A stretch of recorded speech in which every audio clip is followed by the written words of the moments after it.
All right. Hey, how's it, everybody? It is right around 5 p.m. West Coast time. I'm going to call it 2 p.m. Hawaii time, 8 p.m. on that there East Coast, and 7 p.m. for our Central Time folk. I am Mad Statter today, and today it is a chatter with Statter. So, welcome on in, all you chatterers. It looks like we've got Shock in the house, letting everybody know welcome. And I'm gonna go to bed real soon because I got to get up at 3 a.m. So hey, Shock, glad that you are here. Glad you could come in to say hello. But go moi moi, silly girl. Go moi moi. All right, and then we've got Terry in Scotland rating in with 4 viewers. I'm going to assume that maybe Katie Zora come in with Terry in Scotland. I do know that Rick is here saying aloha to everybody. And lo and behold, Katie Zora is here with the Terry raid. I also see Sass Squash coming in from the YouTube side. Saying hello and hi, buddy. I'm glad to get to see you in real time today. Exactly, Sass. Good to see you. Penel, Twitch, being all twitchy like, wouldn't let her come in on the raid. But we know that you would have if you could have, Penel, because you are part of that usual crew. Let's see here. Terry in Scotland saying aloha to everybody, including Tiki Cat. Penel, of course, saying aloha to my kitties, Ashes, Dusty, and Leo. Think all the kitties are outside right now, so we might not have a spicy kitty debut today, but we'll see which kitties we can grab if they come on in. Mama Sean coming in on that there YouTube side, saying aloha all, and I think that that's who we've got so far in the house. All right, so now that we've said aloha to all the folks, all the things, all the people, all the places, and all the kitty cats, why don't we get the party started?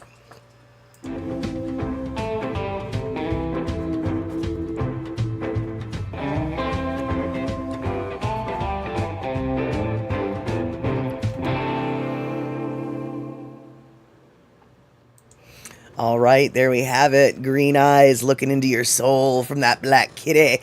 And Terry in Scotland, I got that message on Facebook that the golden black bracelet has been finished. It turned out a beauty. It did turn out a beauty. And you'll get into Lanark today to send it my way. Fantastic. Terry, what I would like to hear from you at some point is roughly how much that cost for you for postage. That way I can remind folks that their donations should maybe be in at least that amount. All right. So, and also, Terry, you said that you'd like to make those bracelets for folks who want to donate, but we need to figure out how we can get our donation money to you. So, I don't know if you want to post something in the chat about that, or what we can do if you've got a PayPal or something like that. But either way, I just need to figure out. I know that we can donate you money via Twitch on your live streams, but if you've got another method as well, I'd like to get that word out. Yes, indeedly do. I would like to get that word out. So for all of you who might not know, Sass Squatch, he is one of my oldest, dearest friends. Let me rephrase that. He's not one of my oldest friends because he's the same age as I am. He's one of my longest term friends that I still keep in touch with. We've known each other since we were 15, which means we know more than we care to know about each other, right? Right. But he's also the one who got me into roller derby. And by the way, in case you're wondering, Sass Squash, that's his roller derby name. That is indeedly do true. So, all right, you guys. Let's see here. Mama Sean checking in with all the folks with, our usual weather updates. Here in the Pacific Northwest, it is a perfect 75-degree day. Literally sunshiny with blue skies and puffy white clouds and a gentle breeze. A beautiful day indeed. In fact, so beautiful, earlier today, I saw something I've actually never seen in real life before.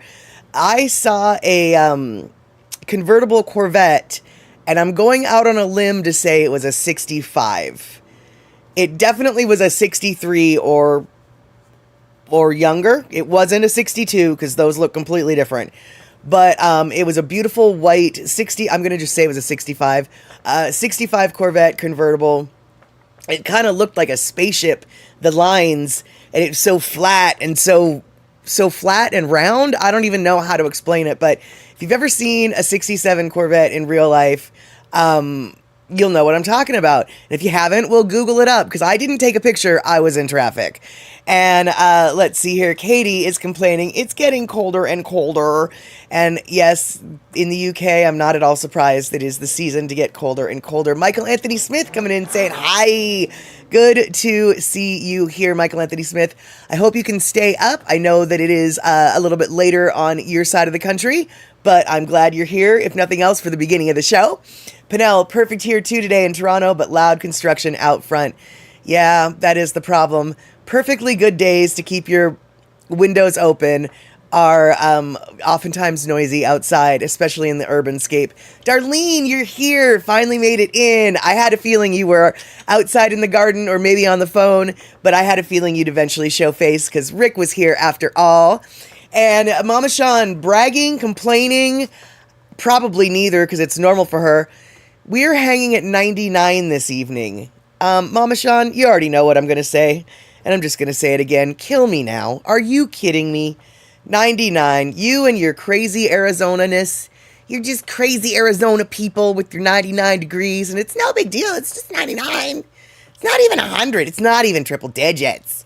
And let's see here. Milwaukee is 68 and falling. I enjoy that temperature, Rick. I would not even complain. And let's see here. And doing well. Oh, dinner pow. All right. Yep. Let's see here. What else we got here on the people? Oh, been busy cleaning a broken part of your sunflower that broke off, but made it. Got it. And let's see here. Shocked, Helen, Darlene, and Rick. I can't say the confluence of 9/11 and Utah do not inspire my confidence in flying tomorrow. Oh, no. Yeah, indeedly do. You know, we're not going to talk about what happened in Utah other than that should not have happened. I don't care what side of the political spectrum you're on. Not cool, man. Not cool. And there we go. That's all we're going to say about Utah today. But one thing I do want to talk to you today about is old-fashioned technology. And we're going to talk about new-fashioned technology.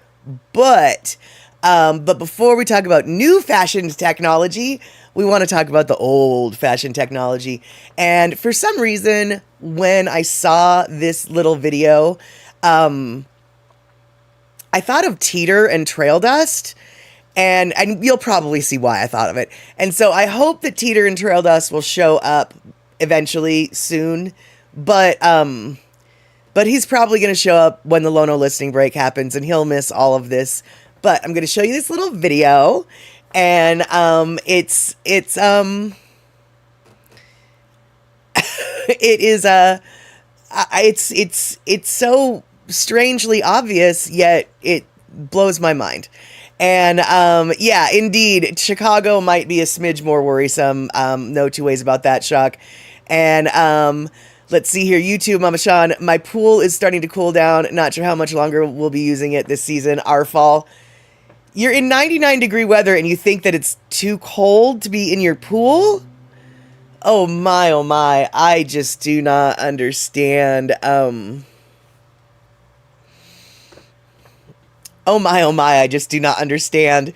And speaking of what I don't understand, here is a little video about some low-tech technology that one day, dog help us, we won't need to use this, but let's just say one day we need to bring back this technology for whatever reason. This is a little nifty something to know. Terry in Scotland, thank you so much for those 1,000 biddies. But let's just check out this little YouTube video. It blew my mind, okay? It's obvious old tech, but it still blew my mind. So let's learn together, shall we? Apparently, this 100-year-old water bag will make water cold without ice. It was oftentimes used in the desert, on fields, when you're farming, stuff like that. Today, we're gonna see how well it actually works. Oh, rough life. My microphone died for a second. It comes back. But here, I was saying that I'm pretty sure this is a 100-year-old bag based off the prints on the front. And then I think it was repaired in the 50s or 60s. And now I'm using it today. This is a linen canvas, and you need to soak it for at least 24 hours. So that way the yarns and the fibers swell up and make the bag almost water impermeable. But water does need to seep out ever so slightly. Our sack soup is done. Ooh, it stinks. What the heck? Okay, so now let's see if it makes water cold. Okay, so the water is 97, 98 degrees Fahrenheit. All right, so it's actually kind of a good day for it. A little windy. It's probably 80 plus in the sun. We'll set our sack out. It's dripping a little bit. That's okay. It's 100 years old. You'll drip too when you're 100 years old. And what's going to happen is the heat and the wind will evaporate what is seeping outside of this bag, pulling all of the heat out of the water. So it went in at 98 degrees. It's 80 degrees outside, so that should even out. If it gets to 60 degrees in there, I'll be very impressed. And this is going to be our control test. See you in a second. Okay, we're back. Apparently you're supposed to do this in the shade, so I moved it to the shade, but now it is time. This feels ice cold.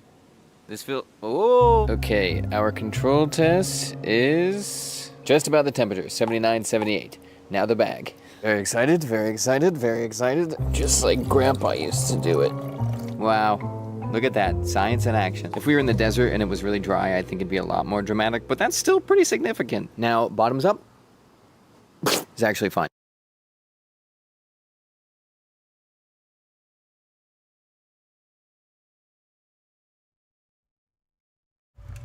Oh, well, that was just a very smooth transition. Yep.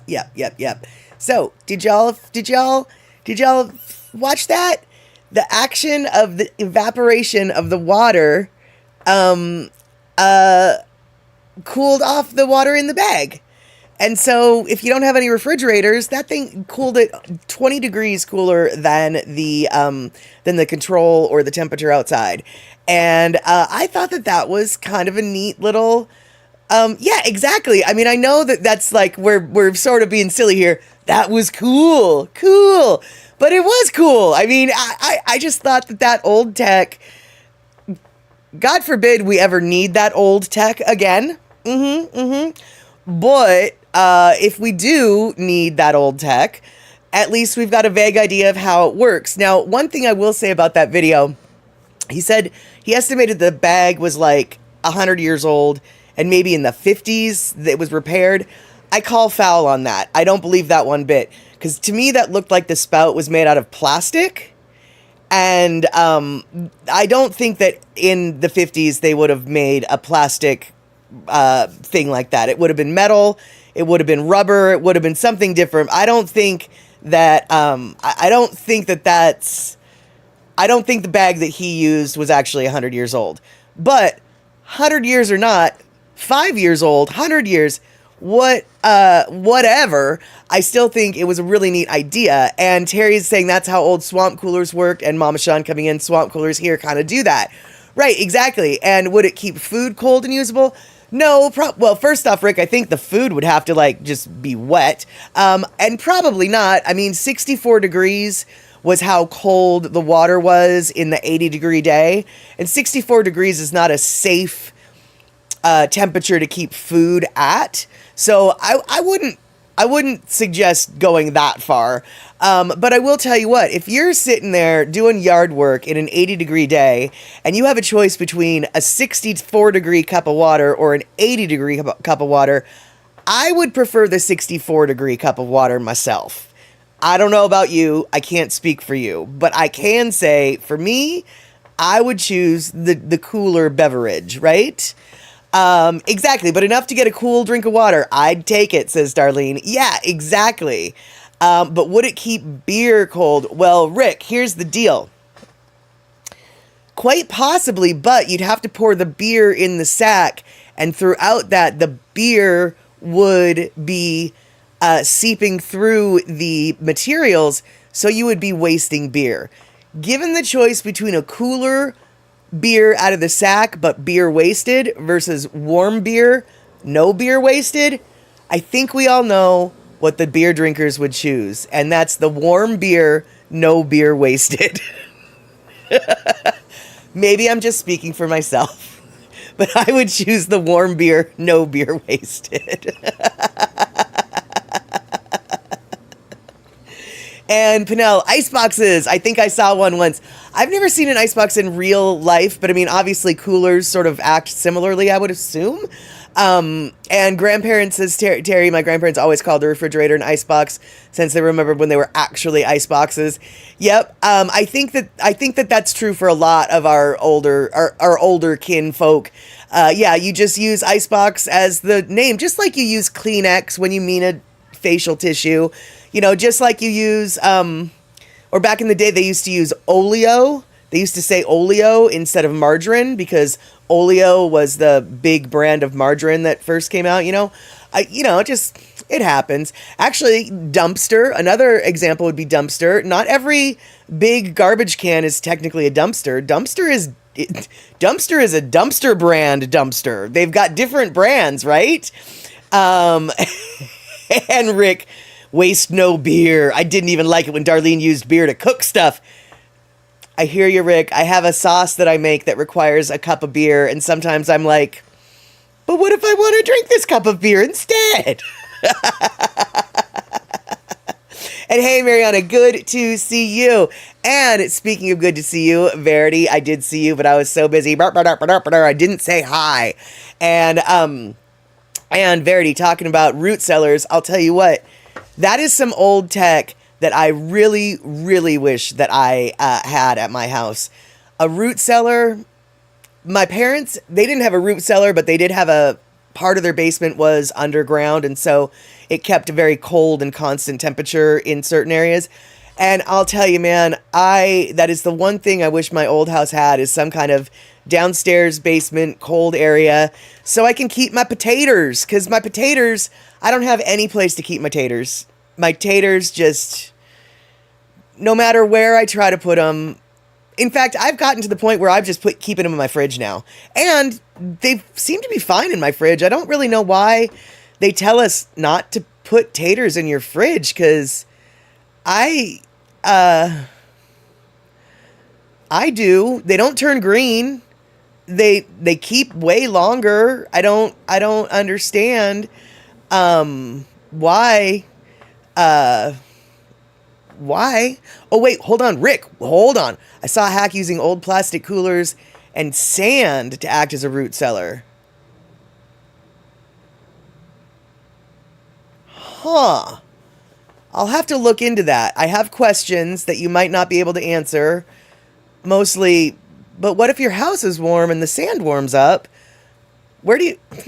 I've got questions, but I like this idea because I'm breaking the rules right now. I'm putting potatoes in the refrigerator, and apparently I'm not supposed to.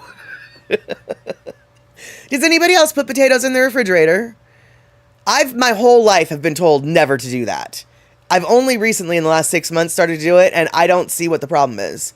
So Terry is saying, no, I don't put taters in the fridge. Right, because you did as you've been told. I just want to know, is there anybody else who's a rebel like me and decided maybe I'm gonna, just eat the taters? Yeah, well, Michael Anthony Smith, I tried to eat the taters, but, you can only, unless you buy like one or two taters at a time, you generally buy them in a bag, and I'm not eating all the taters all at once. Trust me, I eat the taters. Oh, I eat the taters. I'll even eat them once they've got some sprouty sprouts coming out of them, even though they say you're not supposed to do that. You know what they say about a lot of food these days? You're not supposed to eat that. It might not be safe. And I say to them, do you think your grandparents or your great-great-great-great-great-grandparents didn't eat a tater with a sprout coming out of it? You really think that when given the choice between no food or a potato with a sprout coming out of it, they chose no food? I'm not buying that. Just not buying that at all. And Michael Lindsay Smith, you just buy one or two. There you go. Katie Zora does not keep her taters in the fridge. I don't blame you. I did not. But Penella's on a next level, just like me. I put potatoes in the fridge. Yeah, dude. Me too these days. And Darlene, yeah, I like our basement. Yeah, and I'm jealous already of your basement because it keeps your onions, taters. And when I harvest my fall butternut and acorn squash in the basement in my holding area and stretch them through fall and part of the winter, they really last down there. Yep, well, that's the whole point of that their root cellar. And that is a beautiful, beautiful thing. And yes, Terry, I know that bananas should never be kept in a plastic bag since they emit a gas that makes them ripen. I've also heard, and I don't know if this is true or not, because I like my bananas generally with a little bit of freckling on them. I like them on the I like them on the very ripe side. Some people would call them overripe. I like them on the verge of what I call on the verge of overripe. So I'd like them to, ripen. But apparently if you put some sort of like plastic wrap, tin foil, beeswax cloth over the stem, you know that area of the banana bunch that's all together, the stem. If you close off that stem, cover it with tin foil and make it so it's not able to breathe the air or whatever, it keeps them less. It doesn't ripen them as fast. It keeps that gas from emitting, and they stay greenish yellow longer, apparently. Like I said, I've never tried this hack because I like mine yellow, not greenish yellow. But if you prefer yours greenish yellow, right, so green yellow is where you like them. So Katie, maybe one day if you want to just, because it's not gonna make them ripen any faster. If you want to do a little experiment, buy 2 or 3 bananas and keep their little stems all wrapped up, so they can't breathe, and see if they stay green yellow longer than if it wasn't. There you go. And nice, Rick, our basement is probably 20 degrees cooler than the house in the summer and stays in the low 50s over the winter. Yeah, exactly like a good root cellar should, which is why I would love a root cellar. In fact, there's a section of my yard that I would be the ideal. Let me rephrase that. In theory, there's a section of my yard that would be the ideal place for a root cellar in conjunction for my access purposes. However, it's not the ideal place for a root cellar because it's where the septic tank is located. So we're not going to put a root cellar there. Okay? No, not going to happen. Not going to happen. Not going to happen. And let's see here. Trail dust. The first words I hear were emitting gas. Wondered if I should stay.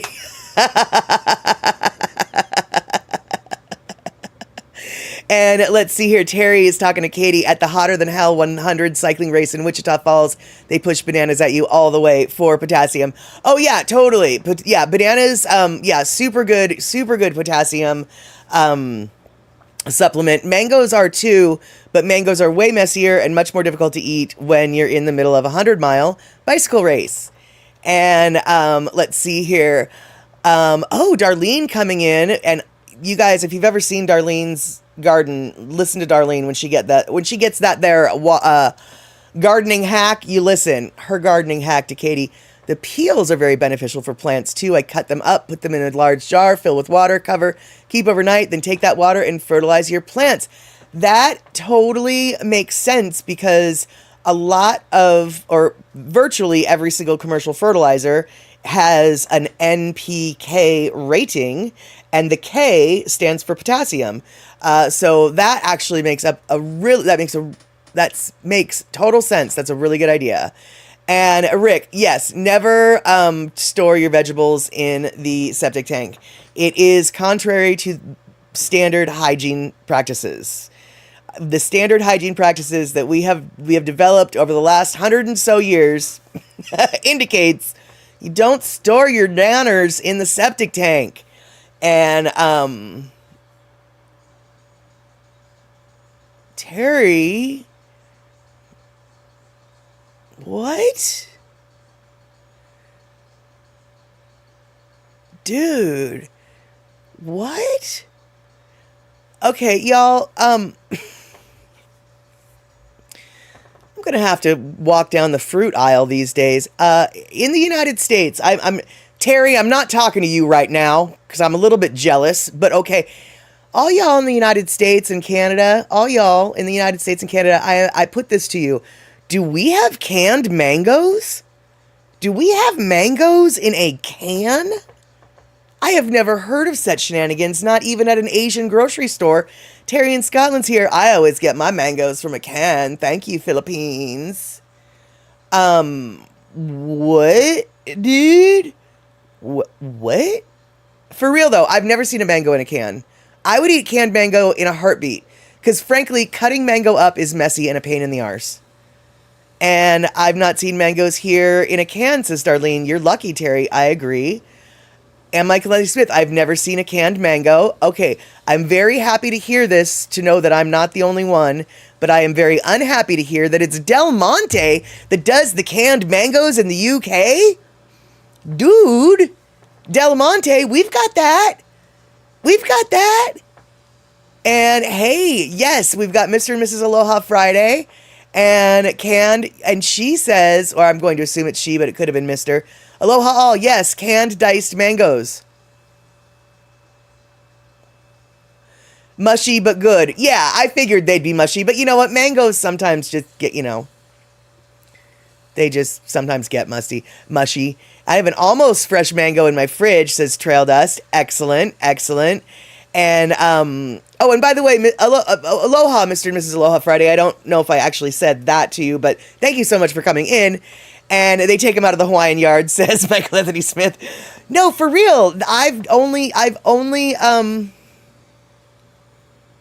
and Terry's like, no, they ain't diced. They're just sliced lengthwise. Which, oddly enough, Terry, was kind of how I envisioned it when you said that. I don't know why. But I am now, okay, next Asian Mart I go to, I am going to look for mangoes in a can. Because mangoes in a can, sign me up. That's so much easier than dealing with the slicey slice and the peely peel and the cleaning up the sticky residue. I hate cutting up fruit. I hate cutting up mangoes. The juice gets everywhere. It's all sticky. I would much rather eat it out of a can, I think. I mean, let me rephrase that. I would much rather eat a canned mango than a fresh mango, I think. I don't think I'd want to have like a canned watermelon. So, there you go. And and Michael Anthony Smith coming in with the truth from everyone who has ever lived on the islands. I still have trouble paying for a mango after getting them for free in Hawaii. Oh, and Michael Anthony Smith, you know this as well as I do. Not only free, but like forced upon you. Like the people with the mangoes are like, no, take them. No, this isn't an offer. It's a threat if you don't. Take them from my yard. Take them. This isn't an offering. This is a demand. Take them from my yard. Exactly. They pay you to take them. That is exactly it. And Loblaws has canned mangoes. Okay, we don't have a Loblaws in my area. But I am definitely going to be in both a regular grocery store and Asian Mart. I'm going to be looking for them their canned mangoes. And Darlene, the best mangoes and papayas I've had have been fresh off the tree in Hawaii. Of course, canned cannot compete with that. But the fact of the matter is, even a fresh mango that you buy at the grocery store here on the continental United States doesn't taste nearly as fresh as it did when it was back in Hawaii. And so, I guess I'm just going to have to suffer no matter what, fresh or canned, right? And yeah, exactly. Mr. and Mrs. Aloha Friday. Mrs. A used to get them from yards on her way to school. Precisely. And you know what? Even though technically she was stealing, every single mango that she stole, the person who had that tree was like, oh, thank God they took that. Oh, I don't need more rotten in my yard. The stench of the rotting mangoes is enough to keep you off mangoes, actually. If Andre were here, Andre right now just be like, I hate mangoes. The rotting smell of mangoes made me hate mangoes. Oh, okay, sorry. She said sidewalks, not yards. Honestly, I still feel like if she had to go to the yard, they probably would be fine with that too.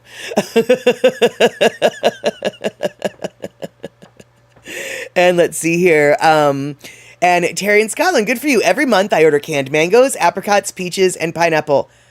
Canned apricots, once again.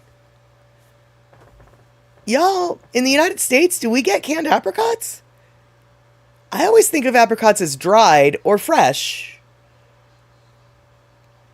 I've never canned apricots. Is this, I mean, obviously it's a thing. Terry in Scotland gets them. Michael Anthony Smith has seen canned apricots. I've seen canned peaches, but I've never heard of or seen or thought about canned apricots. Then again, you know, I've never thought about them, which is probably why I haven't seen them. And Mama Sean's like, yeah, dude, where you been? Okay, I've clearly not been down the fruit aisle in a little while. I'll have to go check it out. Then I'll be in style. No, so I don't know why I just said that. Anyway, so So, all right. Apricot halves in a can. Apricot juice is the bomb. Oh, yeah, I've seen apricot juice for sure. I can see it now. It's in a blue can. I can't tell you what the label is, but I can see it in my head. Goya, maybe? I don't know. Either way, yeah, I've seen apricot juice. I just don't recall seeing apricots. So, all right, now I'm going to go to the grocery store and take a look-see. And I'll tell you what, it'll be the third grocery store I went to today, or no, second grocery store I went to today. I went to a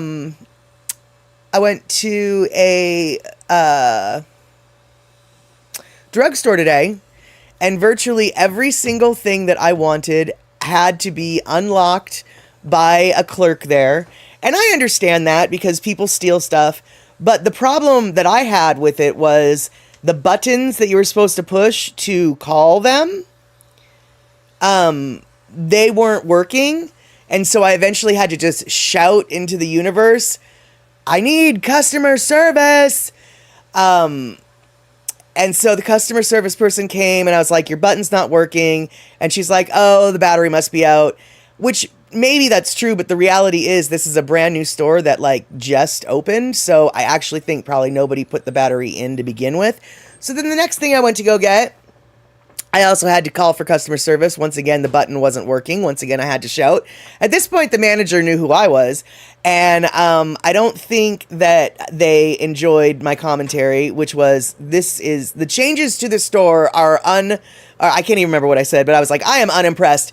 But what really pissed me off was after they took the facial moisturizer out from behind the locked door, they wouldn't let me put it in my basket. It had to wait for me up at the cashier. And so every single thing that I had tried to purchase that had to be unlocked wasn't allowed in my shopping cart. It was waiting for me at the cash register. And yeah, exactly. I'm totally getting on a soapbox here. But check this out, y'all. And I can see, up until this point, I could kind of see the logic. They don't want me walking off with it, even though it was unlocked, whatever. They don't want me to steal it. I had to wait in the line. The cashier had such a line, and there was so many people surrounding her that when I went up to get in line, I saw all of my items that were mine on a shelf next to her register. And I went up and I took them. And I put them in my basket so I could buy them. But I also could have just taken them and left. So whatever they're trying to do to prevent theft actually isn't working, wouldn't have worked, didn't, and instead you're just sort of pissing people off. It's just like, so you're going to put it here so I can just grab them all with one hand and beeline out the door because you actually made it easier for me to steal from you. In your effort to keep me from stealing, you kind of made it easier for me. I don't get it. Yeah, it totally, exactly. They really made me feel like a thief. It's like, are you serious? I'm covered in tattoos. I'm very easily identifiable. And look at me. I can't run fast. I mean, come on, dude. I was not impressed. But you know what I am impressed with? I'm impressed that C Honda came here. And hey, C Honda, good to see you. And I hope Taro is having a good time with you in your wonderful cuddly apartment atmosphere. And Mr. and Mrs. Aloha Friday, it is, and the frustrating thing is, even though it makes the legit customers feel like thieves, and it contributes to a negative atmosphere, and it's already, for something that's already a chore, they have, Mama Sean, right, just like spray paint here, it's locked up. Right, totally. However, y'all, check this out. So, as much as I'm bitching and moaning, not gonna lie, here I am, soapbox and all, I do understand why. Because, they do this, they lock Tide up for a reason. And you know why they Loctite up for a reason? Because this is where it ends up if they don't. This is literally like less than 10 blocks from my house. I took this picture as I was driving last Sunday. I took this picture as I was driving to Trader Joe's, and I drove by it, and this on the corner of a main intersection is literally a van full of stolen goods selling their wares on the street. I mean, when you know, it's like it's so hard. It's so hard to be a complainer when you know that this is the reality. And I realize that's a dirty windshield this picture was taken through, and you can't really see a whole lot. But basically, you can see it's tied, and all that stuff that was on that table is stuff that's locked away. And I just thought that was I knew that people stole stuff and sold it on the black market, but I did not realize just how brazen some of these thieves are. Because that was just seriously on the corner. And that's so funny. Taro is pooping as we speak. All right, well, get her some get her some kitty butt wipes. They're probably locked behind a glass counter. And I know, right? Like, how do they care? I'm going to assume that it's one at a time, but still, how the flying fork do you even sneak one big Tide container out of the place? You know, I mean, and a CVS worker said not to buy a bar of soap from the people on the street. Well, of course the CVS agent would say that. They want you to spend money in their store. And actually, to tell you the truth, I wouldn't buy from these folks for my own personal reasons. But if you are low on cash, I have absolutely no problem with you buying from that, because those containers of laundry detergent are like $25, dude. I $25 eats into your, if you've got a tight budget, $25 eats into that budget real quick, you know? And I know exactly how the heck do you hide something like that big, like Tide laundering soap? Yeah, I don't flippin' get it. And Pinnell, you are in Canada, and things are different there. This is the United States. Welcome to the United States of America. We've got a laundry detergent black market issue. And I would love to say that it's just the big cities and the Western and blah, blah, blah, all that. No, dude, it's all over. It's East Coast, it's West Coast, it's South, it's North, it's Midwest. Everywhere's got this problem. And so there you go. And right, Mr. and Mrs. Aloha Friday, people steal alcohol and it's not locked up. They don't want to hinder anyone from making a purchase. Actually, all of our, it's it's funny you should say that, because when Washington State first went to, Washington State used to only be able to sell liquor at state-controlled liquor stores, but then they eventually allowed it so grocery stores could sell hard liquor. And so for a while, the grocery stores just had the liquor on the shelf the way the state stores did. But they learned real quick like a bunny, oh no, we got to lock this stuff up, because people were stealing it so much. In 1 month, the Safeway down the street from my house lost $40,000 worth of booze. In 1 month. You get to know these kind of things when you talk to the cashiers, and the cashiers don't necessarily tell this to everybody, but once they know you and they know you're cool, you find out some interesting stuff. And let's see here. The store needs RFID chips on those goods to prevent theft. Some of them have tried that, but those chips still get peeled off somehow. And yeah. And let's see here. And Mama Sean, yeah, it's only going to get worse too. Yeah, exactly. And Darlene bragging, so far here, anyway, our laundry soap isn't locked up. Well, Darlene, when it starts getting locked up, you'll know you've become One of us. One of us. And yeah, there you go. Tesco puts magnetic collars on stuff that might sprout legs. Detectors at the exit will set off an alarm if a thing is colored. Yeah, they've got. See, we have that technology here. Every grocery store has that technology. Every drugstore has that technology. Everywhere has that technology. And yet still, somehow, we manage to have people on the side of the road with enough stolen merchandise to pay their rent.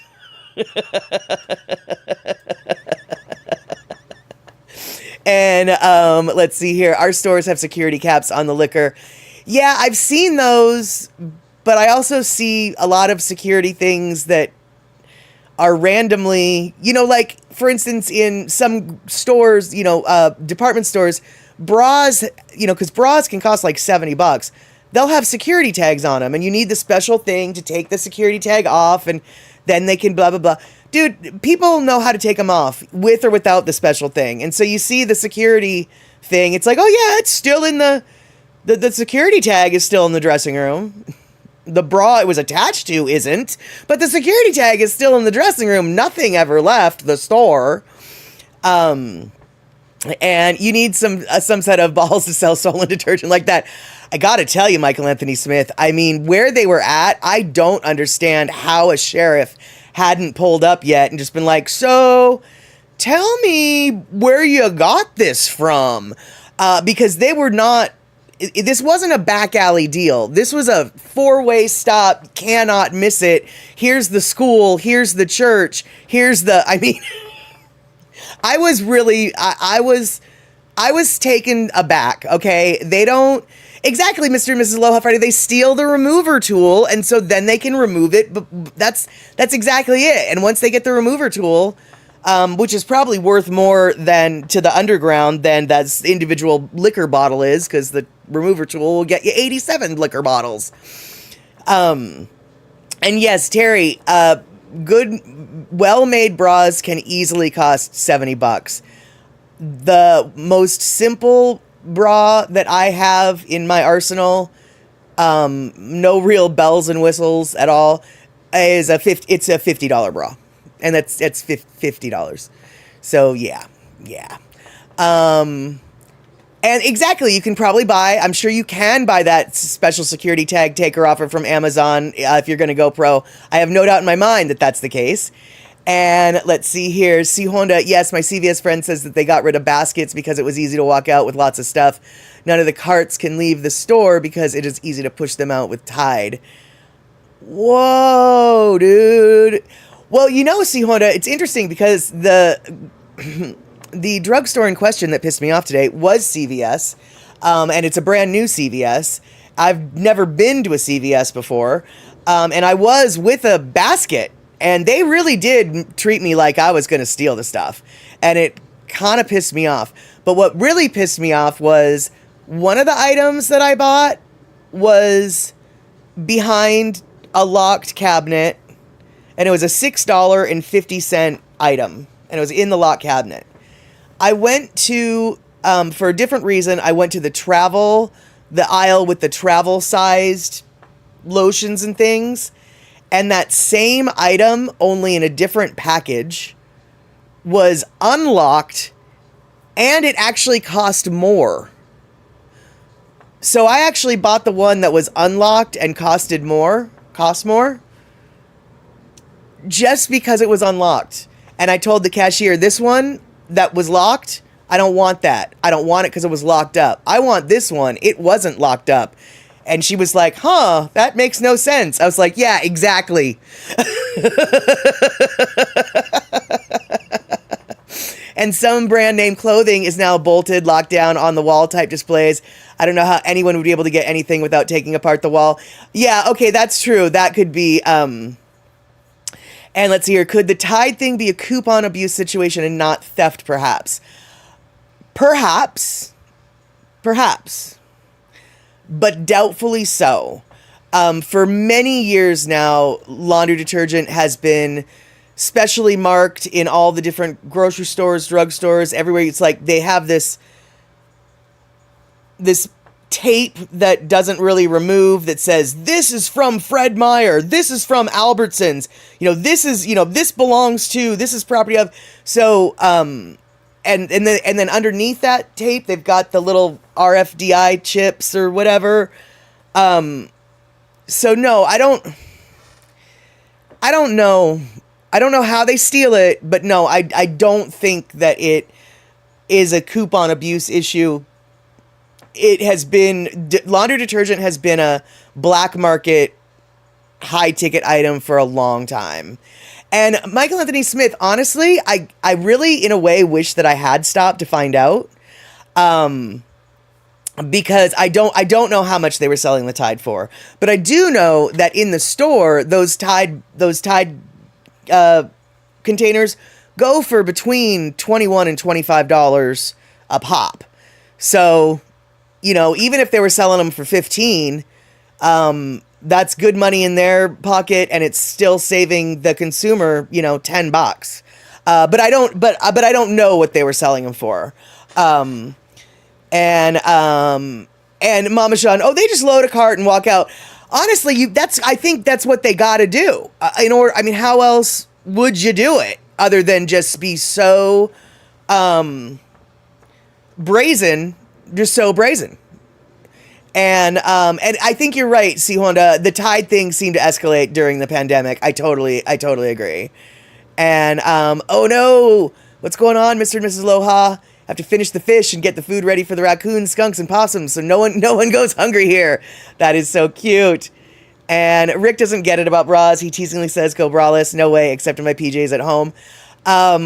Yeah, you know what? I'm a big fan of going braless, actually. I've been known to go out without a bra, especially if I just got out of the shower. I'm not hopping out of the shower mid-afternoon to go put a bra on it again. Just ain't gonna happen. But for real, though, Terry in Scotland, if you... like sports bras and just cotton bras or whatever, those are like $20 or whatever. But a bra that's gonna last you more than a week... because bras really are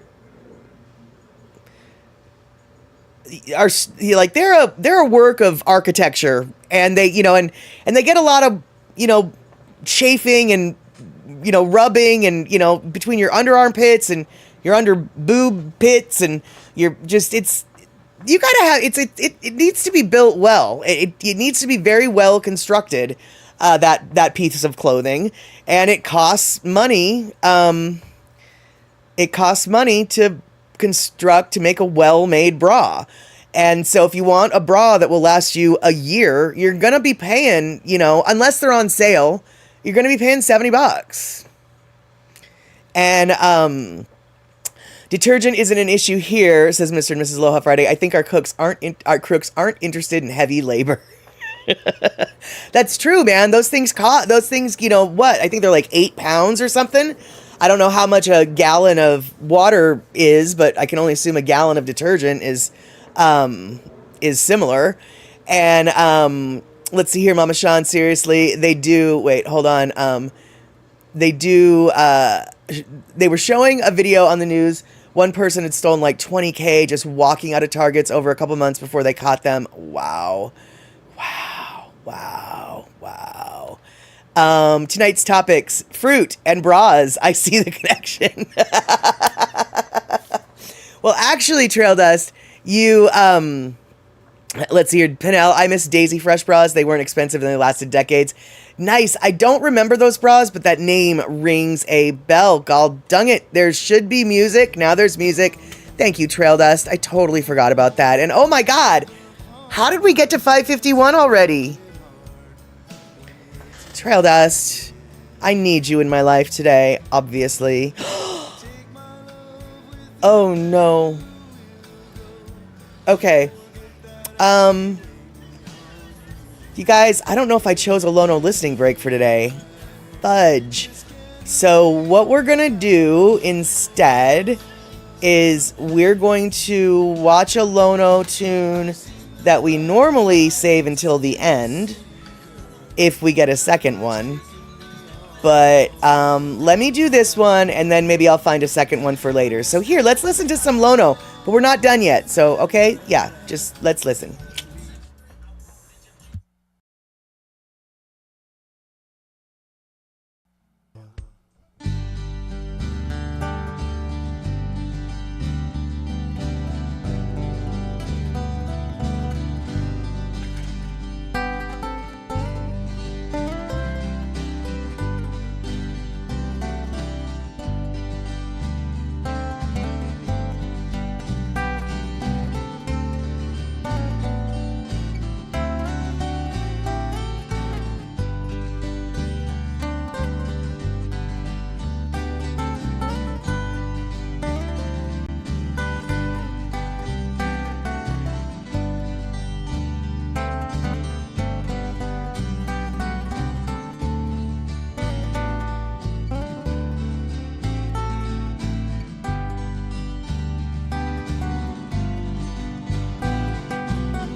Okay, yeah, so we are just nothing but television quality today.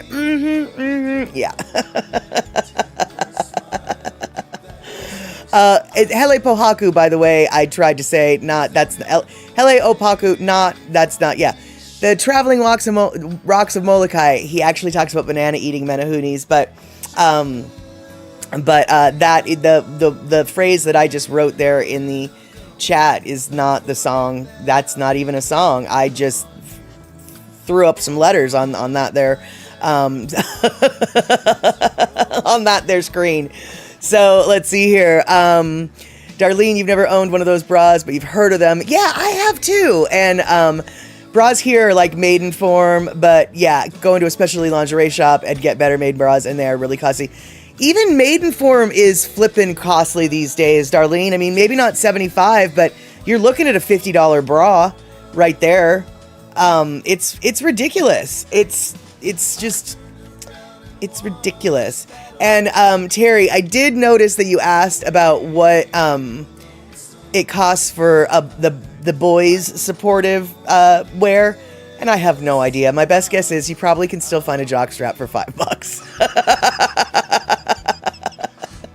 I have no doubt in my mind that they're still running $7.99 on sale at the Walgreens. And Trail Dust, I make up songs all the time to other people's dismay. I do too. I sing to my cats all the time. I don't know how they feel about it, but I sing to them all the time. And you know, I don't really care how they think about my singing, but what I do wonder, and I don't know, maybe I'm the only one who wonders this kind of thing, but what do my cats call me? Like, do my cats have a name for me? I have a name for my cats, but I live alone, right? When you live with somebody and your animals hear your name, they know, like, oh, that creature is associated with that word. That spare human is associated with that word. My main human is associated with that word. Right? But I live by myself, so they've never heard anybody call my name. So they don't know my name, and I just have to wonder, have they named me? Do I have a name? Exactly, Michael Lenz, servant. Why are you bothering wondering this? Everybody knows what your name is, servant. Servant is your name, servant. Why do we need to discuss this with you, servant? Servant. Servant. Your name is servant. Yeah, can opener, definitely. Actually, you know what, C Honda? They only get a can opened once a day. But what I do for them infinity times a day is open the door. So I actually think they might know me as the door opener. And yes, to be very clear, they have a cat door. They can go in and out as they please. They have a cat door. They use the cat door. I know they do. They do all night. I hear them coming and going through it. But that's obviously only to be used as a last resort. Because when I'm here, my job, apparently, is to open the flippin' door. Okay, Pinnell, that's a valid name. That's my full name to them, probably. So if they ever say that, nitwit who babbles too much, get to this house right now, I'll know that I am in big trouble, because they're using my full kitty government name. My full kitty government name. And I love my little granddaughter, Guinevere. She sings to herself all the time, even when in the bathroom. Oh, that is so cute. That is so cute. And Trail Dust, I believe my cats call me Big Dumb Lump. Well, to be fair, Trail Dust, I think that's what cats call all humans. So that's just sort of an umbrella term that we all fall under. And Terry, not believing what the ladies are telling him.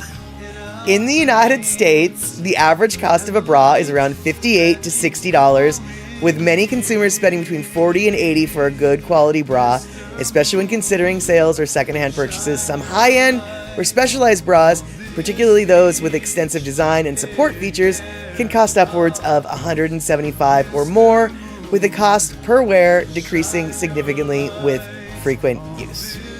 Yes.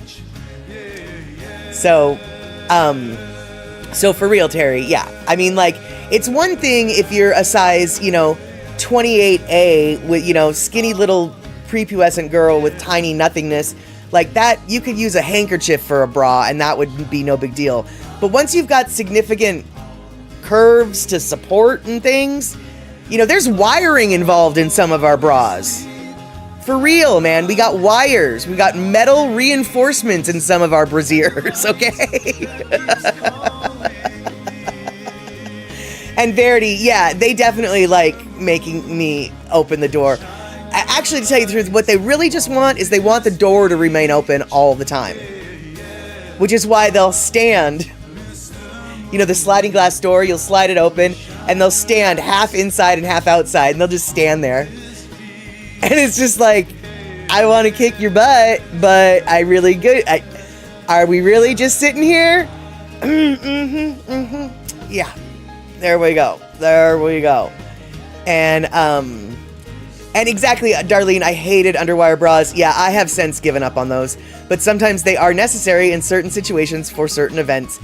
Indeed, which is why even though I've given up on them, I still have 2 of them in my closet for the purposes of when that needs to happen.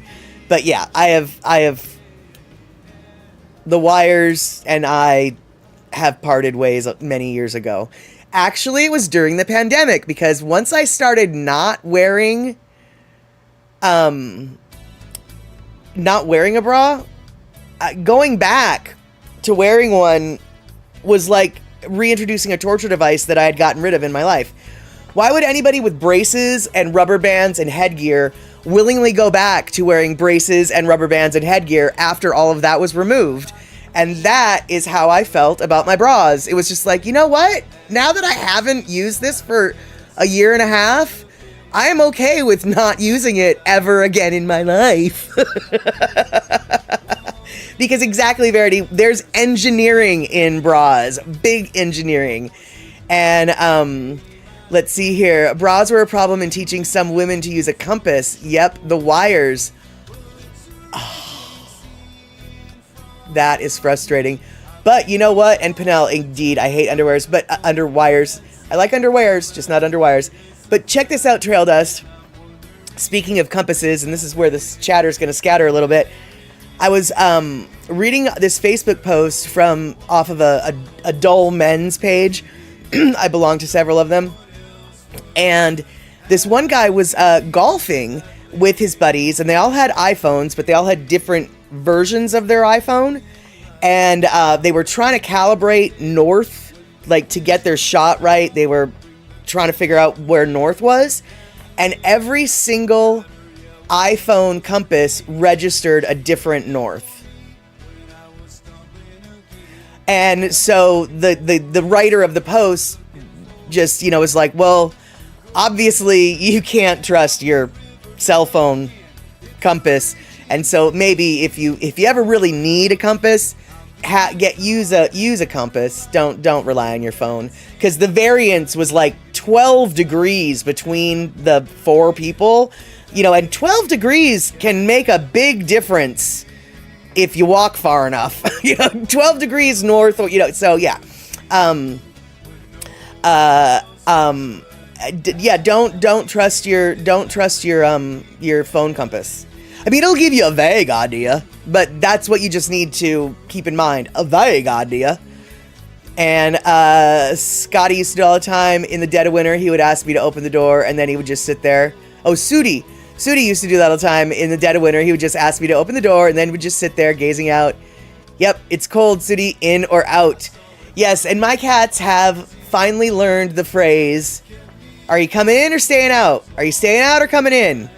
And they know when I say that section of words that they have to piss or get off the pot, basically. They have to make their mind up, because the door will be closing soon. Once they hear those words, the door will be closing soon. They have learned that much. Magnetic north and true north are not the same. Well, true, but when you're using a compass feature on your phone, you would expect all the compasses, especially the same phone manufacturer. I mean, why? I don't know. It seems like if they're all going to be going to magnetic north when they really should be going to true north, well, that's wrong. But they should all still be wrong in the equally same way. You know, it just sort of showed that those compasses are just not right. And you're not going to tell your wife that I learned about Molly's bras. Fair enough. But are you going to, here, you guys, we're going to watch it again. Sorry. We're going to watch this again. Trail Dust, here's something you can tell your wife you learned. And for some reason, when I saw this video, I already showed it earlier, and I said that I hoped that you were here, but you weren't. But now that you're here, everybody else is going to be like, oh my God, we're going to have to watch the water bag again. Yeah, that's right. We're going to watch a video about a water bag. But here, Trail Dust, did you know about this? When I saw this video, I thought of you and Teeter, and I honestly don't know why. But here, you guys, let's talk about the water bag again. Boop! Apparently, this 100-year-old water bag will make water cold without ice. It was oftentimes used in the desert, on fields, when you're farming, stuff like that. Today, we're gonna see how well it actually works. Oh, rough life. My microphone died for a second. It comes back. But here, I was saying that I'm pretty sure this is a 100-year-old bag based off the prints on the front. And then I think it was repaired in the 50s or 60s. And now I'm using it today. This is a linen canvas, and you need to soak it for at least 24 hours. So that way the yarns and the fibers swell up and make the bag almost water impermeable. But water does need to seep out ever so slightly. Our sack soup is done. Ooh, it stinks. What the heck? Okay, so now let's see if it makes water cold. Okay, so the water is 97, 98 degrees Fahrenheit. All right, so it's actually kind of a good day for it. A little windy. It's probably 80 plus in the sun. We'll set our sack out. It's dripping a little bit. That's okay. It's 100 years old. You'll drip too when you're 100 years old. And what's going to happen is the heat and the wind will evaporate what is seeping outside of this bag, pulling all of the heat out of the water. So it went in at 98 degrees. It's 80 degrees outside, so that should even out. If it gets to 60 degrees in there, I'll be very impressed. And this is going to be our control test. See you in a second. Okay, we're back. Apparently you're supposed to do this in the shade, so I moved it to the shade, but now it is time. This feels ice cold. Oh! Okay, our control test is just about the temperature, 79, 78. Now the bag. Very excited, very excited, very excited. Just like Grandpa used to do it. Wow. Look at that. Science in action. If we were in the desert and it was really dry, I think it'd be a lot more dramatic, but that's still pretty significant. Now, bottoms up. It's actually fine.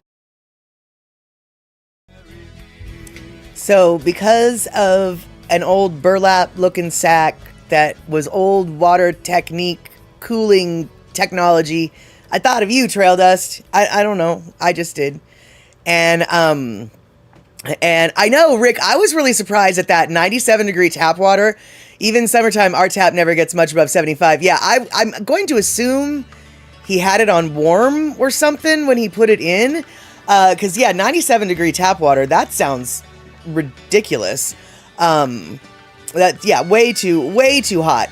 But either way, that was the old-fashioned tech that we were talking about right before you came on to the stream.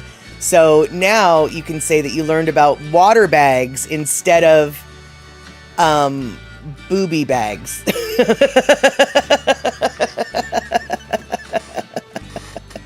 But speaking of old tech, okay, speaking of old technology, and let's see here. Yep, old canteens would have a fabric cover for that purpose.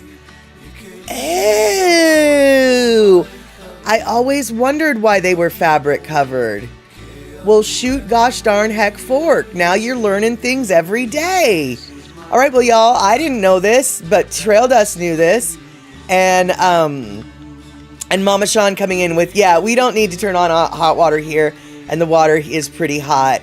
Yeah, I guess that makes sense. What with your 99 degrees in the nighttime, 99 degrees overnight, that water, yeah, doesn't have time to cool off during the day. Whereas here in the Pacific Northwest, I think our water probably in the height of the summer comes out at like maybe 60 degrees. Our water is very cold coming out of our our tap, which for drinking purposes is wonderful, but when it comes time to stepping in the shower, let's just say it behooves you to let the water warm up a little bit before you step in, because them there pipes is cold. And even if the water's hot, the pipes cool it off real quick like a bunny. And Darlene, I do not like to drink room temperature water in the summer months. I always have ice in the freezer pitcher in the fridge of water. Yeah, exactly. Let's see here. Phrase it that way. And now I have to say that I have made metal bikini tops. There you go. And, oh my goodness, Mama Sean, the water was almost cool for a couple minutes this morning, and I was excited.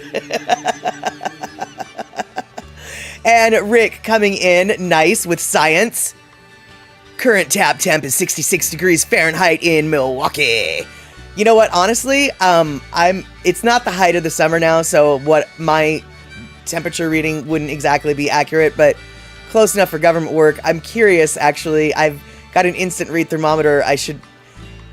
After we're done here, I'm going to do some science in the name of science. And I'm going to do some sciencing to find out just how cold my water is.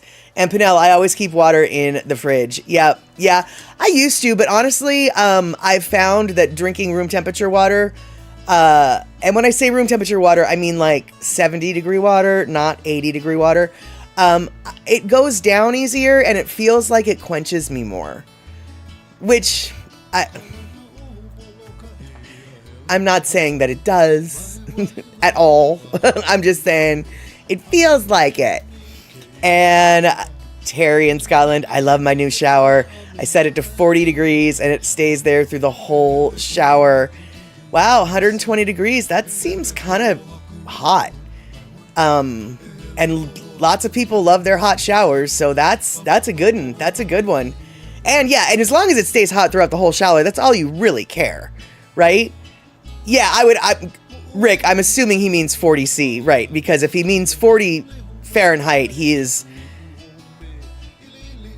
even more insane than I thought he was. And if I think you're insane, that is an absolute compliment. But if I think you're the kind of insane that's going to be taking a 40-degree Fahrenheit shower, well, that's a whole different level of insane.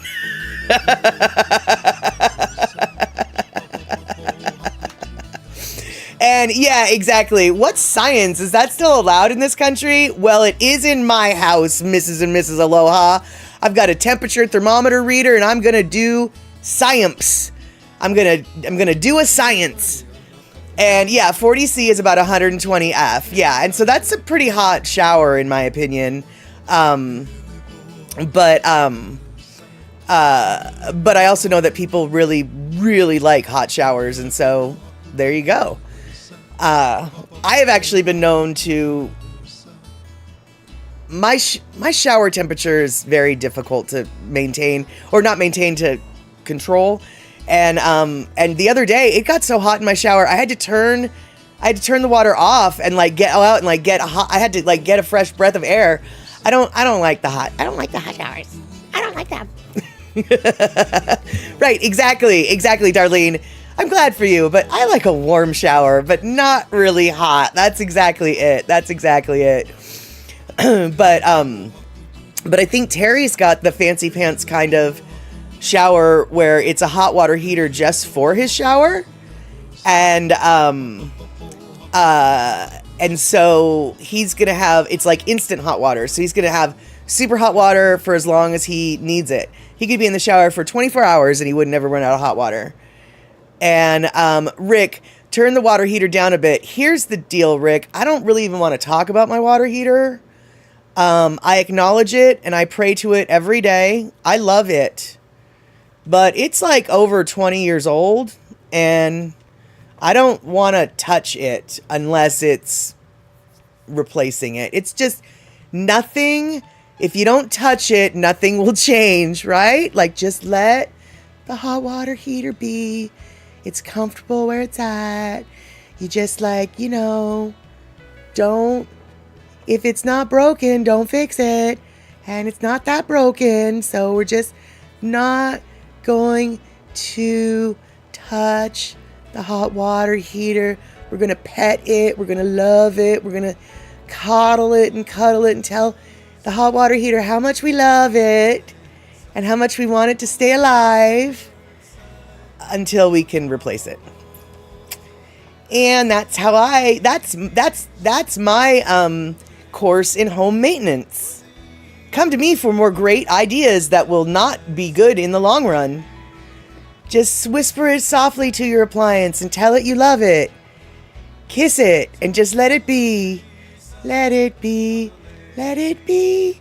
Just as long as you keep me in warm water in my shower every day. Yeah. So, yeah. Exactly, Verity. Older houses are like pickup sticks. Move one little thing. Precisely. And Mr. and Mrs. Aloha Friday. Right. You're feeling my vibe, right? Same with our boiler. We're just gonna smile at it and love it and let it know that we cherish it. We're gonna leave it alone. We're gonna leave it alone.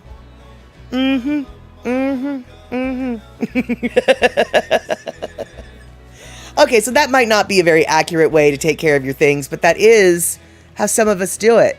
And speaking of not accurate way and how some of us ever do it, I saw this on the Facebooks, and did you know that that back in the day, the Winter's Almanac or the little Farmer's Almanacs would tell you how to forecast weather in the Ozarks with persimmon seeds? Persimmon seeds, y'all. You can predict weather with persimmon seeds. But hold on, wait. Restoring 1920s house, that's like a money pit, boilers last. Yeah, mine's an early 1950s house. And Pinnell, they are replacing boilers here as well. And I'll tell you what, dude, everybody who is in the HVAC, sort of the heating and plumbing, etc., they are so pissed that boiler technology is going by the wayside, because boiler technology is so efficient, so long lasting. Yeah, the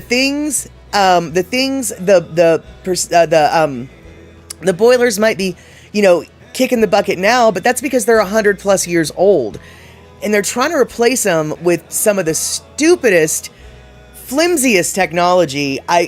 Honestly, Mr. and Mrs. Aloha Friday, I'm definitely not trying to tell you how to live your life or what you're trying to do with your house, but keep that boiler technology in that house as long as possible.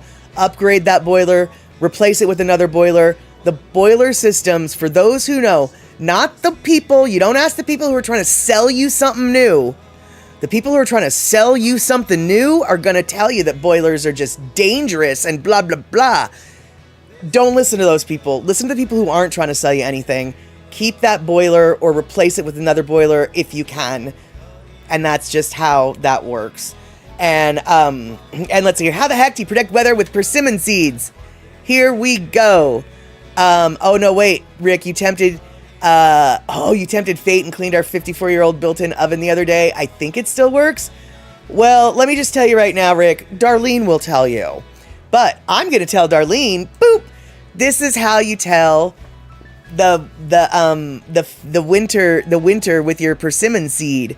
So you take a persimmon seed and you split it in half, and you have to split it in half down the middle, down the exact middle. And the little thing inside is either going to be shaped like a spoon, a knife, or a fork.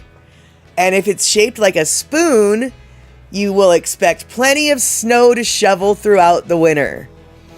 And if it's shaped like a knife, it predicts rigid winds that will cut through you like a blade. And if it looks like a little fork, it's just a pleasantly mild winter with not very many to little snow days. And so that, my friends, is some old-fashioned technology. And I follow this page on Facebook called Gateway Garlic Farms. You can follow them as well if you wish. And they did this, they live in the Ozarks, and this is considered an Ozark, hill folk wisdom. So this year, they split their persimmon seeds, and they say here, I cut the seeds open, let's see here. It looks like 3 of the 4 were spoon-shaped. Plenty of snow. And so his prediction, based on the seeds, is that the Ozarks in Missouri are going to get a lot of snow this winter.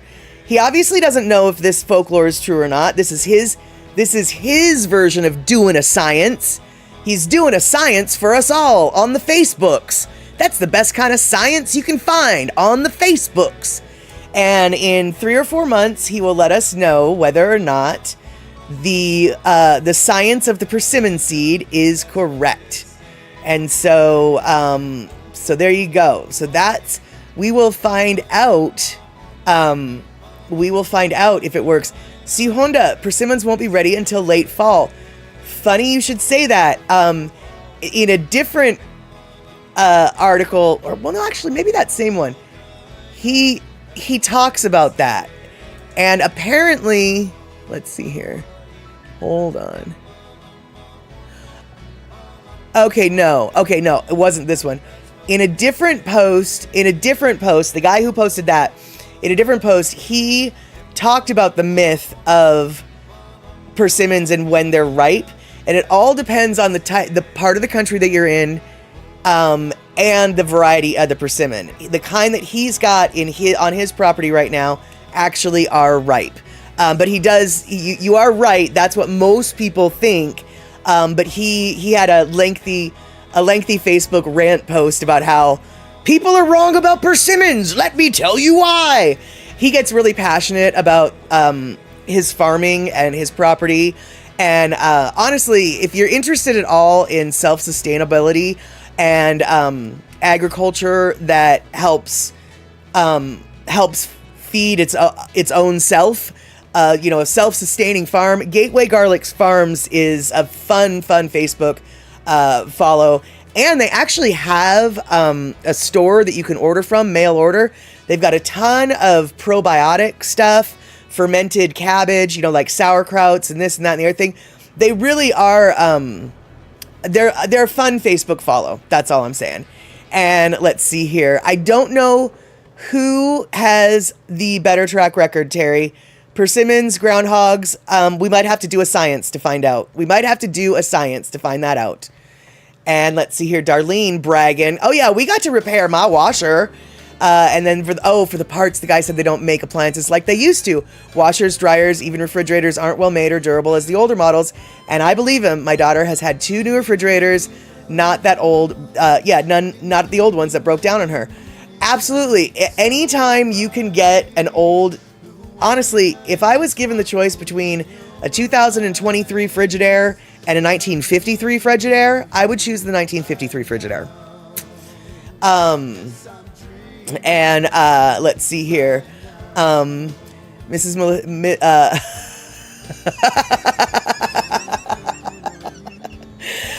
Yeah, Mr. and Mrs. Aloha Friday, with all this science talk, I feel like we're all in the U.S. and some kind of watch list by now.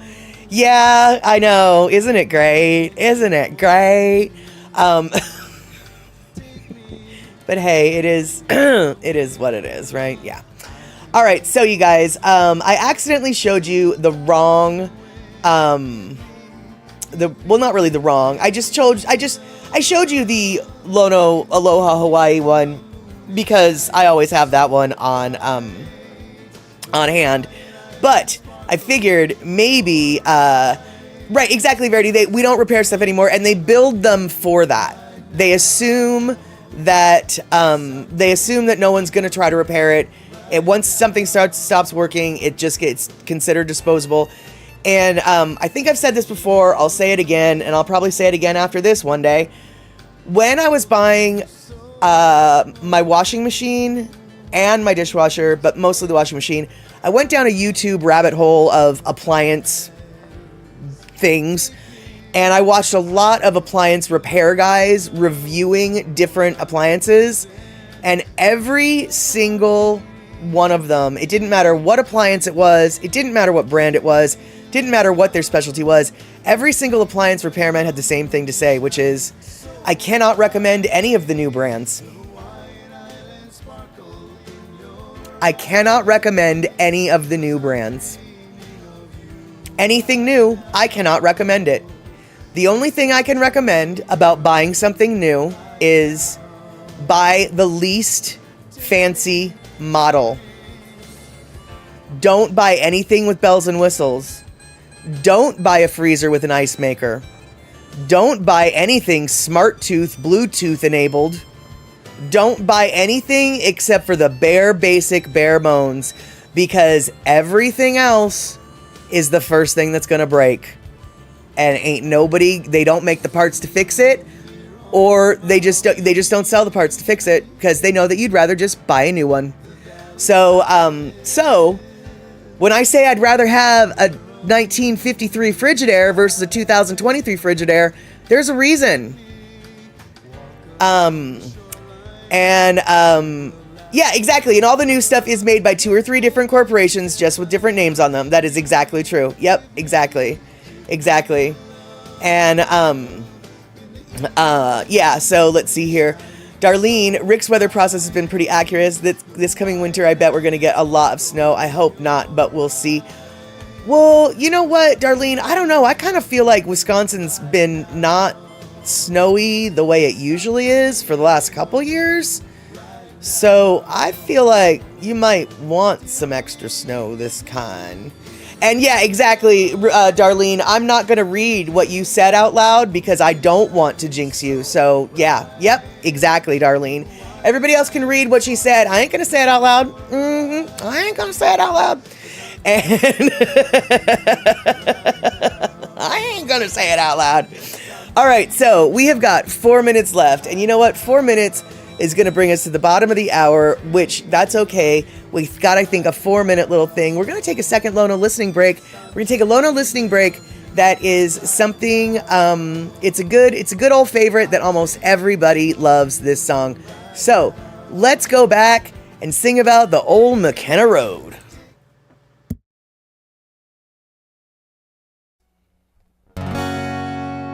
The old McKenna Road. I'll say it. I'll say it.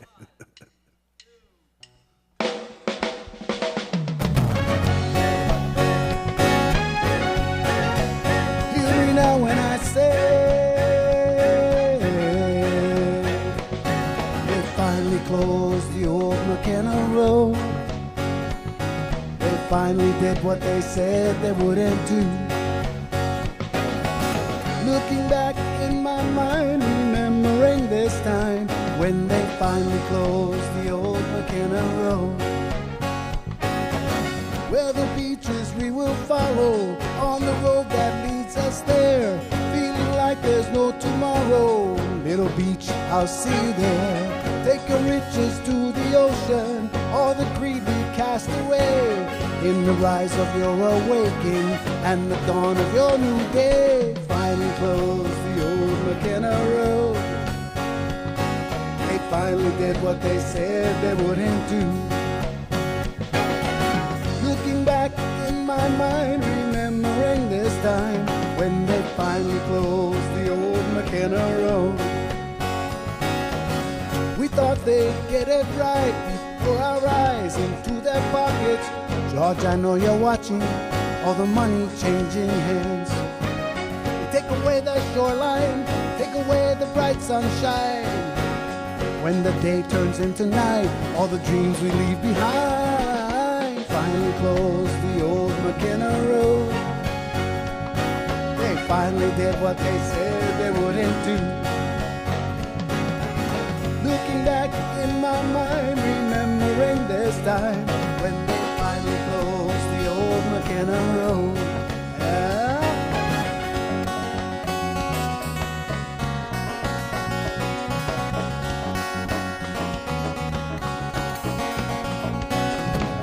People spoke about this, sad and quite upset. They heard the road was closing, or the road that they would get. Dreamer cannot say goodbye. Dream it up and then we say goodbye. Dreamer cannot say goodbye. In the day, in the night. Dreamer cannot say goodbye. We dream it up and then we say goodbye. Dreamer cannot say goodbye. In the day, in the night. Finally closed the old McKenna Road. They finally did what they said they wouldn't do. Looking back in my mind, remembering this time when they finally closed the old McKenna Road. They finally closed the old McKenna Road. They finally closed the old McKenna Road. Dreamer cannot say goodbye. Get up and then we say goodbye. Dreamer cannot say goodbye. In the day, in the night. Dreamer cannot say goodbye. We dream it up and then we say goodbye. Dreamer cannot say goodbye. In the day, in the night. Dreamer cannot say goodbye. Dream it up and then we say goodbye. Dreamer cannot say goodbye. In the day, in the night. Dreamer cannot say goodbye. Dream it up and then we say goodbye. Dreamer cannot say goodbye. In the day, in the night. Dreamer cannot say goodbye. Dream it up and then we say goodbye. Dreamer cannot say goodbye. In the day, in the night. Dreamer cannot say goodbye. Dream it up and then we say goodbye. Dreamer cannot say goodbye. Dreamer cannot say goodbye. Dream it up and then we say goodbye. Dreamer cannot say goodbye. In the day, in the night. Dreamer cannot say goodbye. Dream it up and then we say goodbye. Dreamer cannot say goodbye. All right.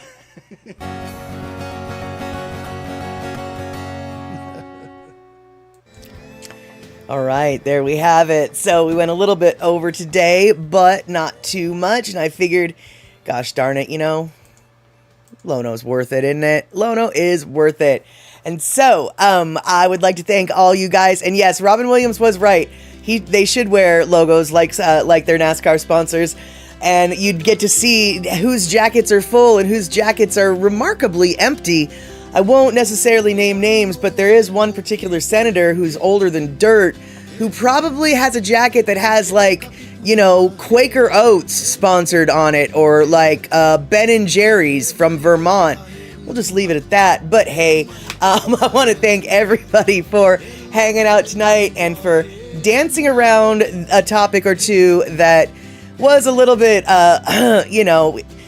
it's really hard these days trying not to bring reality into this sphere, because sometimes reality is so important and it really does need to be talked about. On the other hand, that's not what here is for. We're kind of here to get away from it all. And so, to everybody who danced around the topic today, I appreciate your dancing. I appreciate that you are paying attention. And I appreciate that we didn't make it a focus here today. And, wow, and now I'm getting teary-eyed. And honestly, you guys, I really want to say, and I hope that you feel the same way about all of us, but I really appreciate you. I really do. And, let's just remember, in this day and age,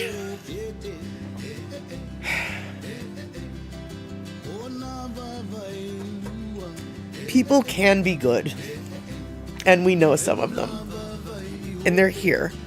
And Mr. and Mrs. Law Friday, no, actually, here, sorry, I brought it up. I think before you even hear, I stepped into it, bold-faced. Shock made an allusion to it. It wasn't just you at all, and given the circumstances, not to say something also seems wrong. So, anyway.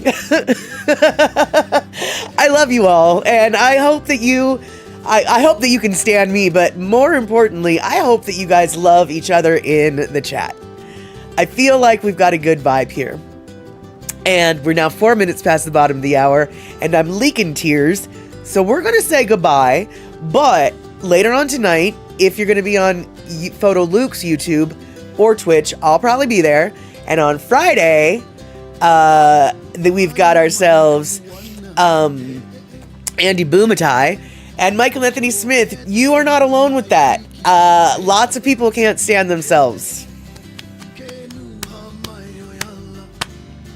Okay? You're not alone. Lots of people don't like themselves either. It just is what it is. You just have to hope that somebody else can stand you more than you can stand yourself. But, yeah, so Friday, hopefully we'll be seeing each other on Andy's show. And then Saturday, it's Satterbucks at the cinema. And here's a Kleenex brand Kleenex. Yeah, exactly. No, I've got my Kleenex right here. But on Saturday, hopefully the gods willing, so far they're half willing. On Saturday, we will be watching episodes 7 and 8 of Chief of War, and then that leaves one episode left, which we don't have it yet. So, yeah, so this Saturday, hopefully everything, dog willing, at Map Statterbox at the cinema. You guys know where to find us. Chief of War, episodes 7 and 8, in theory, will be happening. All right, so thank you, everybody, for making all of this happen. We will see each other soon, I hope. Take care. Enjoy.